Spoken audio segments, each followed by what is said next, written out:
Department of Corrections is over budget. We've all seen the headlines.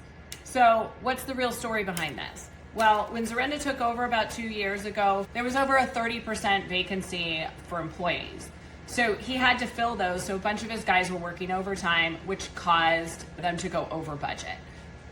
Then just recently, Zorinda came before IFC to say, hey, we're still over budget. And that's when we saw the political theater and theatrics unravel.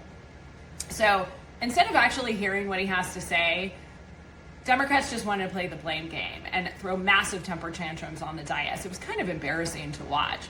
The reason he now is over budget is because of a bill that Republicans and Democrats are both at fault, including me. I voted for this, AB 121 2 sessions ago.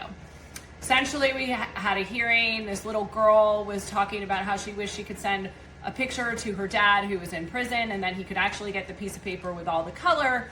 Prior to that, everything was just getting scanned in, printed off, black and white, and that's what they were getting. Tears, Waterworks, we were all in tears about this whole thing and felt bad for this little girl. So we said, sure, let's go ahead and make sure they can get the actual piece of paper, not really understanding that drug dealers are really, really creative. So now, a couple weeks ago in front of IFC, he says, hey, I'm still over budget because we've had over 127 drug overdoses, which means that he has to send 2 prison guards to the hospital 24 hours, like 3 different shifts, to sit with that one inmate for on average of 3 days. And instead of the Democrats saying, oh, we screwed up, we should probably revisit AB 121 and maybe just do it on a case-by-case basis where they get the actual piece of paper.